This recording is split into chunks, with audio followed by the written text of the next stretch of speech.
اور 129 بار.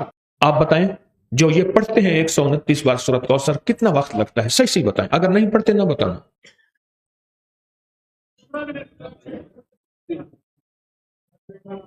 10 منٹ کی آواز بھی ہے، 7-8 منٹ کی آواز بھی ہے، 15 منٹ کی آواز بھی ہے. ہم 15 منٹ لے لیتے ہیں. 15 منٹ لے لیتے ہیں. کیا روزانہ کے 15 منٹ ہمارے لیے مشکل ہے؟ 129 بار سورۃ کوثر، اور اگر جگہ اور وقت ایک ہو تو پھر اس کی طاقت اور تاثیر حیرت انگیز طور پہ دگنی ہو جاتی ہے. زمان اور مکان، وہی وقت وہی جگہ.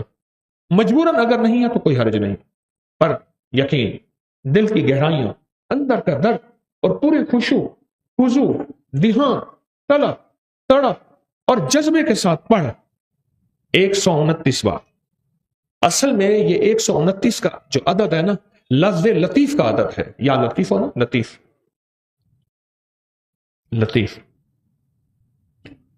129 بار اور 129 دن. اللہ اکبر. پھر قدرت کے خزانے اور رب کی رحمت کے خزانے، اس کی عطا اور شفقت کے خزانے، اس کی مہربانی کے خزانے. ایک اور چیز بتاؤں، دیدار مصطفیٰ کے لیے، کملی والے کے دیدار کے لیے سورۃ کوثر بہت باکمال ہے. اب اس کے فائدے سنتے جائیں. 129 دفعہ کے فائدے ذرا سنتے جائیں، کیونکہ میرے آقا کی تسلیوں کے لیے، دلجوئیوں کے لیے یہ سورت اتری تھی. قرآن کی سب سے چھوٹی سورت ہے. دلجوئیوں کے لیے تانے دے دے کے ظالموں نے میرے آقا کے سینے کو چھلنی کیا، اور اللہ پاک جل شانہ نے فرمایا میرے حبیب کیوں غمزدہ ہیں، ہم نے آپ کو کوثر دے دی. اور میرے حبیب یہ جو تانے دینے والے ہیں، آپ پہ جادو کرنے والے ہیں، آپ پہ نظر بد کے حملے کرنے والے ہیں، اور آپ کے ساتھ حسد کرنے والے ہیں، یہ ان نشان آقا ابتر، یہ تو ایسے ابتر ہوں گے، ان کی زندگی ابتر ہوگی، ابتر سے ابتر اور ابتر ہوگی کہ بس زمانہ دیکھے گا وہ شماتت الاعداء، اور ان کے دشمن ان پہ ہنسیں گے، ایسے ابتر ہوں گے. 129 بار سورۃ کوثر دیدار مصطفیٰ کے لیے، 129 بار سورۃ کوثر جادو کے آخری توڑ کے لیے، 129 بار سورۃ کوثر جادو کو خود پلٹانے کے لیے، پلٹ جاتا ہے. 129 بار سورۃ کوثر آفات اور بلیات کو دور کرنے کے لیے، 129 بار سورۃ کوثر انزائٹی، ٹینشن، ڈپریشن اور اسٹریس کے لیے، اور 129 بار سورۃ کوثر پرسکون نیند کے لیے، 129 بار سورۃ کوثر پرسکون زندگی کے لیے. ہمارے نا محلے میں ایک درزی ہوتا تھا، بہت کاریگر تھا، اس کے بڑے شاگرد تھے. اصل وہ بکھر کا تھا، یہاں روزی روٹی ملی تو وہیں آ گیا. پرانے شہر میں رہتا تھا تو وہاں اس کے ساتھ ایک عجیب معاملہ تھا. وہ جس دکان پہ بھی بیٹھتا، ساری عمر گھر بھی کرائے کا تھا، اس کی دکان بھی کرائے کی، اور ساری عمر ایسی گزری. جس دکان پہ بیٹھتا تھا وہ اس دکان وہ کیا کرتا تھا، ویران دکان ڈھونڈتا تھا جس کی دکان کرائے پہ نہیں ہوتی تھی. غور طلب بات ہے، عجیب بات بتا رہا ہوں، یہ میرے دیکھے واقع ہیں. وہ ہمارے پڑوس میں کوئی 30 سال رہا، تقریباً 30 سال رہا. وہ ویران دکان لیتا تھا. نامور اتنا تھا کہ استاد کو آ کے دنیا ڈھونڈتی تھی، چاہے وہ گلی کے کونے میں جہاں بیٹھ جائے. اتنا کاریگر تھا. ویران دکان ڈھونڈتا تھا جس دکان کو کوئی نہیں لیتا تھا. پھر لکھواتا تھا کہ میں اتنے سال تک نہیں اٹھائے گا. وہ خوشی سے لکھ کے دے دیتا تھا کیونکہ اس کو تجربہ تھا، اس کو نہیں تھا. اتنے اور بڑے بڑے طاقتور لوگوں کی گواہیاں ڈلواتا تھا کہ کل کو مجھے اٹھائے گا. کیونکہ میں کیسے اٹھاؤں گا، میری دکان کرائے پہ نہیں جاتی، تو مجھے کرایہ دے رہا، اتنے عرصے سے میری دکان بند پڑی ہے، میں کیسے اٹھاؤں گا. کہ نہیں وہ تو مجھے اٹھائے گا، پتا ہے مجھے. بڑے بڑے لوگوں کی گواہیاں ڈلواتا تھا، لکھواتا تھا، کرایہ دیتا رہوں گا، دیتا تھا. ادھر وہ کرایے پہ بیٹھتا تھا، چند دنوں کے بعد اس کے پاس لوگ آنا شروع ہو جاتے. یہ دکان دے. وہ اگر 20 روپے کرایہ دیتے، ہم 30 روپے دیتے ہیں، ہم 40 روپے دیتے ہیں، کوئی کہ ہم 50 روپے دیتے ہیں. اب اس کا دماغ بیچارے کا تھا ویسے ہلا چیترال گیا، دماغ تو ہلنا تھا. وہ اس کو آ کے کہتا کہ مجھے اتنے لوگ دے رہے ہیں. میں نے کہا میں نے تجھے پہلے کہا تھا لکھوا کے دو. اچھا یہ چند بار ہوا. جس دکان پہ بھی بیٹھتا تھا، اس دکان پہ بیٹھتے ہی اس کے ساتھ یہ معاملہ شروع ہو جاتا. اب یہ راز کسی کو پتا نہیں تھا. یہ راز ہے کیا، اس کے ساتھ کیا ہوتا ہے، اس کے ساتھ ایسا کیوں ہوتا ہے. اس نے نا ایک دفعہ یہ راز ایک بندے کو بتایا. اس نے مجھے بتایا، براہ راست میں نے اس سے بات نہیں ہوئی، لیکن ہمارا پڑوسی تھا، وہ ایک بندے کو اس نے راز بتایا، ہمارا ایک رشتہ دار تھا، اس کو یہ راز بتایا اور اس کو کہا کہ میرے ساتھ یہ راز ہے۔ اس نے اب جو لفظ کہنا، پہلے میں وہ لفظ آپ کے سامنے بیان کرتا ہوں۔ کہنے لگا بخت میرے اوپر پاگل ہے، اور مجھے بخت میرے اوپر پاگل ہے، میں نہیں چاہتا وال میں کو آتے ولڑ چپک جاتا ہے، چپٹ جاتا ہے، لپٹ جاتا ہے، میں نہیں چاہتا، آگے پھر مجھے لپٹ جاتا ہے بخت۔ اچھا، جس کی دکان آنے کی ہوتی ہے 100 آنے کی ہو جاتی ہے۔ اچھا، ادھر میں دکان چھوڑ کے جاتا ہوں کسی اور جگہ پہ، وہ دکان پھر آنے کی ہو جاتی ہے، پھر جہاں میں جا کے بیٹھتا ہوں پھر وہ 100 آنے کی ہو جاتی ہے، پھر وہ پیچھے والے مجھے آ کے بلاتے ہیں، آپ کی مہربانی آ جاؤ، اس سے کم کرایہ دینا۔ تھا کوئی ایسا، کیونکہ ہاتھ کا کاریگر بہت کم ہوتا ہے جو سر پھرا نہ ہو، ہاتھ کا کاریگر وہ ہاتھ کا جس شعبے کا ہو، تھا کوئی سر پھرا، کہہ رہا میں نہیں جاتا تو دکان پہ، تم نے مجھے نکالا تھا۔ ساری زندگی اس نے ایسی گزاری۔ اب یہ بخت کہاں سے ملا؟ اب بخت کو سن، کہا میرا باپ مزدور تھا، مزدوری کرتا تھا، بڑا ہوا تو اس نے مجھے درزیوں کے کام پہ ڈال دیا کہ بیٹا چلو چھاؤں کا کام ہے تو کرتا رہے گا۔ میں تو دھوپ سردی گرمی مزدوریاں کرتا رہا، درزیوں کا کام چھاؤں کا کام ہے تو کرتا رہے گا۔ اور میرے والد کہتا تھا تجھے کوئی ایسا رئیس مل جائے جو اپنی دیوڑی میں تجھے جگہ دے۔ بعض رئیس ایسے ہوتے ہیں جنہوں نے مستقل درزی رکھے ہوئے ہوتے ہیں، ان کا ہر وقت کپڑے سلتے رہتے ہیں۔ کہہ رہے دعائیں دیتا تھا والد مجھے کوئی رئیس مل جائے۔ کہ والد کا حادثہ ہو گیا، والد کی ٹانگ ٹوٹ گئی، والد کی بوڑھی والدہ تھی، میں ہم والد کی خدمت کرتے تھے، والد دعائیں دیتا تھا، ان پڑھ تھا، اسی نے والد کو اللہم صلی علی محمد بتا دیا، بس یہی پڑھتا تھا، اور ٹوٹی پھوٹی قل ہو اللہ پڑھتا تھا، باقی کوئی ابا کو پتا نہیں تھا۔ کہا میں درزیوں سے پیسے تھوڑے سے لاتا تھا، گھر میں فاقے آنا شروع ہو گئے، تھوڑے سے پیسے میں لاتا تھا، ابھی کام سیکھا نہیں تھا، استاد کبھی کبھار دے دیتا تھا، اور والد روز لاتا تھا۔ گھر میں سختی اور تنگی آنا شروع ہو گئی، بہت زیادہ غربت، تنگ دستی۔ ہماری ایک پھوپھی تھی، کہیں دور رہتی تھی، بہت بوڑھی تھی، والد سے بھی بڑی تھی، وہ آ کے ہمارے گھر اس نے قیام کر لیا کہ تمہارے والد کی خدمت کروں گی۔ اس کے بیٹے اسے ٹھوکریں مارتے تھے اور اس کی عزت نہیں کرتے تھے، وہ پھر گھر آ گئی۔ اب میری ماں مجھے دیکھے، میں اپنے دیکھوں، ماں نے کہا بیٹا آ گئی ہے، اس کی بھی خدمت ساتھ کرنی ہے۔ اب پھوپھی نے، ایک پھوپھی بوڑھی ابے سے بڑی، ایک والد معذور، بوڑھی والدہ اور بہت سارے بہن بھائی، کہا کہ کئی راتیں ایسی گزرتی تھی میں اور میری ماں نہیں کھاتے تھے، فاقوں میں سوتے تھے، پھوپھی کو کھلاتے تھے۔ کہا پھوپھی کھاتی بہت تھی، کھاتی بہت تھی، آپ بچوں کا سب کچھ کھا جاتی تھی، سارا اپنا بھی کھا جاتی تھی، کھاتی بہت تھی پھوپھی۔ کہا اس سے چھینتے تھے تو پھوپھی لڑنے پہ آ جاتی تھی، ایک گھر میں عجیب کشمکش تھی۔ کہا ان سختیوں تلخیوں میں ان کی خدمت کرتا رہا، باپ کی ماں کی خدمت کرتا رہا، حتیٰ کہ والد پتہ نہیں کتنے سال کہے مجھے بھول گئے، فوت ہو گئے۔ اور پھوپھی نے کے دل میں یہ بات آئی کہ ہم نے والد کو زہر دیا ہے۔ اس نے سارے جہان کو کہنا شروع کیا کہ انہوں نے والد کو زہر دے دیا، میرے بھائی کو مار دیا۔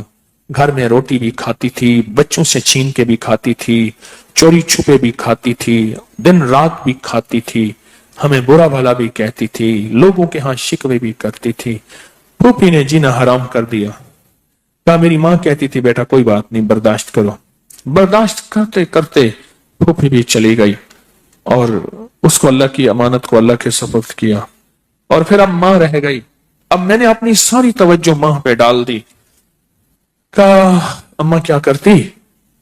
خالی چابی نہیں ہوتی ہے، چابی، روٹی تو تھوڑی سی ہوتی تھی کھا لیتے تھے، خالی چابی ہاتھ میں ایسے لے کے نا کہتی اللہ اس کو اتنا بخت دے، اتنا بخت دے، اس کے ساتھ دھرتی لگے تو اس کو بخت دے، اس کے ساتھ سوئی لگے تو اس کو بخت دے، اس کے ساتھ دھاگا لگے تو اس کو بخت دے، اس کے کپڑے جو پہنے اس کو بخت دے، اس کو جو دیکھے اس کو بخت دے، اس کو جو اس کو دیکھے اس کو بخت۔ اماں چھابی لے کے مانگتی تھی، روتی تھی، اور بعض اوقات چھابی میں اماں کے بہت سارے آنسو ہوتے تھے۔ کہ بس یہ نظام چلتا رہا چلتا رہا، اماں بھی گزر گئی۔ اب اس کے بعد پھر میں، میرے بچے، اب جو بخت کے دروازے کھلے، میں جس کو دیکھتا ہوں اس کو بخت، جو میرے کپڑے پہنتا ہے اس کو بخت، جس سے سوئی خریدتا ہوں اس کو بخت، جس سے دھاگا خریدتا ہوں اس کو بخت، جس کی جگہ پہ بیٹھتا ہوں اس کو بخت۔ بخت جب بیدار تھا بدبخت آنکھیں سو گئیں۔ خیال کرنا ابھی بخت بیدار ہے، کہیں بدبخت آنکھیں سو نہ جائے۔ وہ دعاؤں کا ذخیرہ